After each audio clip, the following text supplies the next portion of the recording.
Shalom Aleichem, a good night of Shabbos. We're embarking on Shabbos Mevorchim, Chasidus Kislev. Everyone knows that Kislev is a month of light, illumination. Hanukkah, then the Chasidus holidays of Yutes Kislev, which isn't only a holiday, a Yom Tov, a Yom of the Pagra for the Bavitchers or for Hasidim. It's a Yom of the Pagra for everyone, and I'll tell you why. In 1907, after the Rebbe Rashab published his Kuntris Eitz HaChaim, the Rashab published 4 Kuntresim, 4 essays, and in Kuntris Eitz HaChaim, over there, he discusses the importance of learning Chasidus in the Lubavitch Yeshiva. At the time, there were students who were in the yeshiva who came from backgrounds where they didn't learn seriously Chasidus, and I'm talking even about Lubavitcher backgrounds, but their parents and grandparents were from a period of time where the idea of learning Chasidus daily and kochen sich in Chasidus and immersing yourself in Chasidus like you would in a sugya, a Talmudic section that needs clarity, that they didn't do. And the Rashab wanted them to learn Chasidus that way. So he wrote an entire essay called Kuntris Eitz HaChaim. And one of the things that he says there is that those that don't learn Chasidus and don't want to learn Chasidus and say that it's adequate just to learn Gemara, Talmud, says the Rebbe Rashab that you're that person's and that mindset is lacking Yiras Shamayim, fear and awe of HaKadosh Baruch Hu, of God Almighty. It took a few years till the Litvish world at the time, the Litvish yeshivas, Slabotke and Telz and everyone else, got wind of this. And when they got wind of it, the Talmidim who heard about it got very upset, and they formed a committee. And the Rashab, the Frierdiker Rebbe, records this in a letter at great length, and it's a must-read letter. And he says there were 2 groups, Meminim and Mismailim, righties and lefties, like half a day, right wing and left wing, liberals and conservatives. The Masmilim, the lefties, they wanted to put the Rebbe Rashab in a Reish Memches, in an excommunication, ban the Rebbe Rashab. Of course, ban his Sefer, Kuntris Eitz HaChaim, and ban him as well. He became, in their eyes, a pariah, an outcast, if he could say such a thing. Because basically they felt he's puzzling, he's invalidating all of the Litvish yeshivas. They don't learn Chasidus, they learn Gemara, and the Rashab says that they don't have Yiras Shamayim. The Miyaminim, the righties, the right wing, the more conservative of those Litvish yeshivas and students said, you know what, we're going to form a committee, and the committee should go to 4 Rabbanim, our leaders, and let them decide what to do. And that's what happened. And who did they go to? They went to the Chofetz Chaim. They went to Reb Chaim Brisker. They went to Reb Chaim Brisker, and if I forget now the 4th person. And they came and they said to the Chofetz Chaim, Heilige Chofetz Chaim, this and this happened. What should we do? The Chofetz Chaim said to them, I know the Rebbe Rashab. I know Reb Shalom Ber of Schneerson, of Lubavitch. How do I know him? I know him because, again, this happened before he met him in 1910 at the conference, at the Vida, the famous conference. This happened in 1907.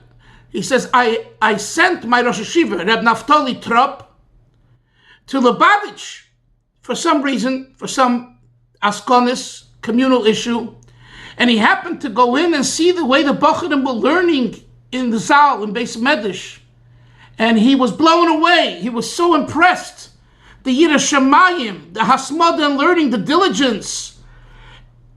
And together with that, the Ormkeit, the poverty. They didn't dress fancy. They didn't, slabotka. They were dressed nice and clean shaven, and they looked like $1,000,000. You looked at a Lubavitcher Bacher in those years, it's given Ochem Vei.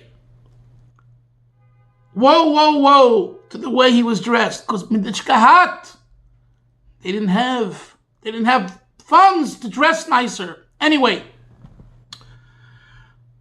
so the Heilige Chofetz Chaim said, and Naftali Trupp, if he gave me that report, then whatever the Rebbe Rashab wrote, you must not understand it properly. It's all right, and have a nice day. And he sent them home. Then they came to Reb Chaim Brisker of Vilna. Reb Chaim Brisker was the leader of communal activities throughout Vilna. And not only Vilna, but all of the surrounding areas, and people and all funding came from him, from the Vada Yeshivas. He was like the Sisor in a way. Reb Chaim Brisker was a smart man, and he said, I won't answer you. I won't tell you my opinion.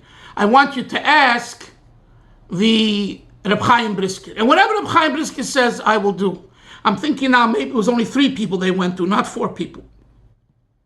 Anyway, they went to Reb Chaim.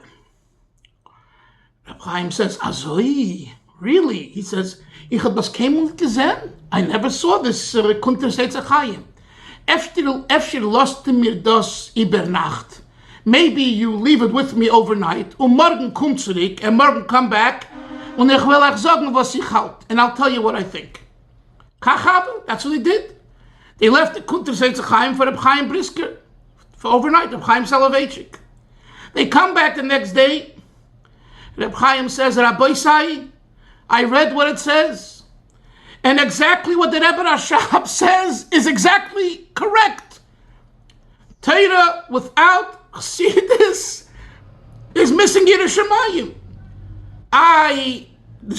I'm saying now, are you going to ask a question in Brisker, Reb Chaim Brisker's Chabura and Yeshiva, etc., etc.? They didn't learn Chasidus? Hakman Akasha. We have a question.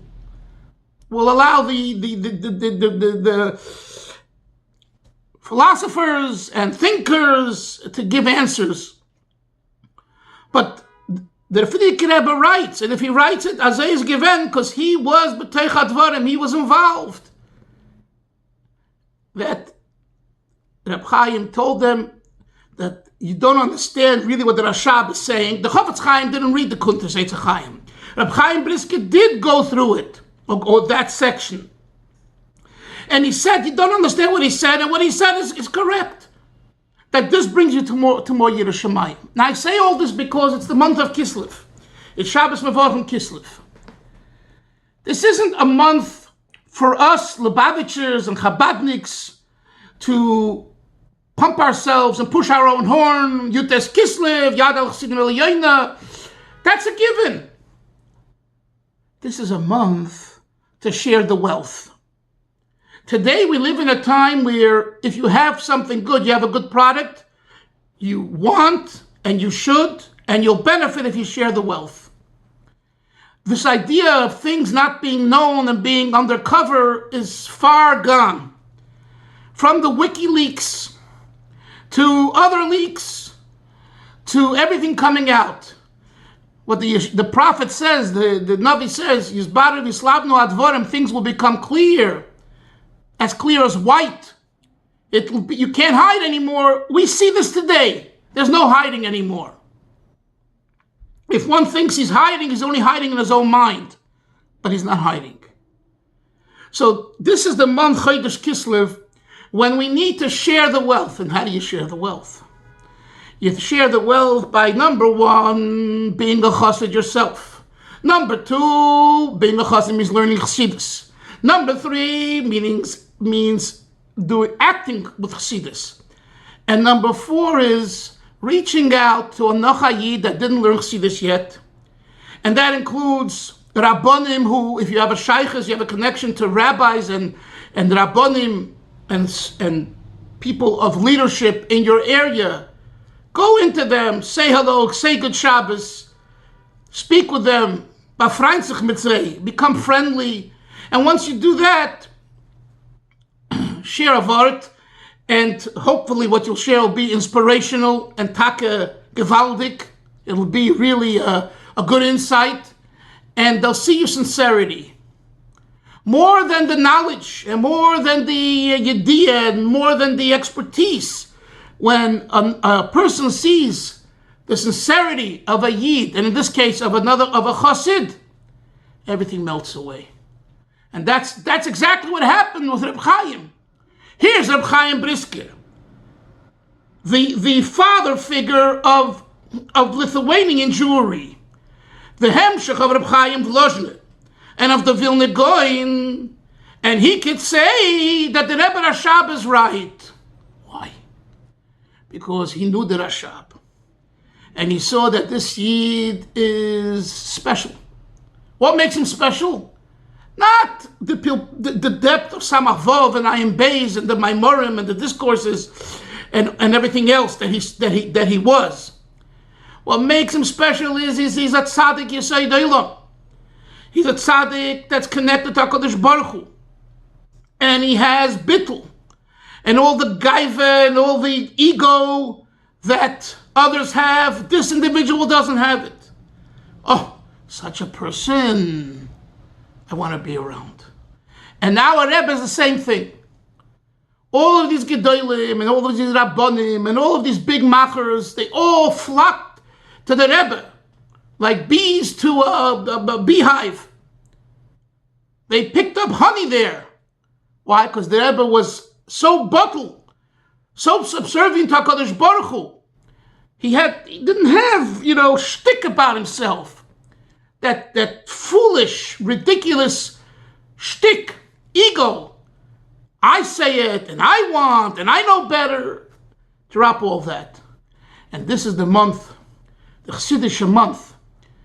Chodesh Kislev comes, Shabbos Mevorchim. It's a gewaltige time for Chassidishkeit. It's a gewaltige time. It's the best time to celebrate Chassidus. To learn Chasidus, to think Chasidus, to daven Chasidus, to sing Chasidus. Kol kule Chasidus. All Chasidus, the whole month. Of course, you have to learn Nigla without Lo Yam Oretz Chosid. Of course you have to learn Nigla. And of course you have to know Gemara and Shulchan Aruch and Halacha. But all permeated with the Chasidus. So the Eibishter helfen. As we go into this month, and we look at the real Gedolim of the past, the Chafetz Chaim, Reb Chaim Oizer, Reb Chaim Brisker, they all sided with the Rebbe Rashab when the Litvish students from the various yeshivas wanted to make a ban, an excommunication, and they said no, and it didn't happen. So the Rebbe should help that Shechiyonu v'kimonu v'giyonu l'zman hazeh, the time that we come to, we relive, we're reborn, is Chodesh Kislev for Chasidus. We should go with Chasidus, and we will go with Chasidus towards Mashiach Tzedkeinu to bring the Geula Shleima and the refuahs for whoever needs refuahs, Yeshuas, whoever needs Yeshuas. We'll be zeichet to be as Mashiach Tzedkeinu b'mheira v'yameinu b'Yerushalayim, amen v'amen.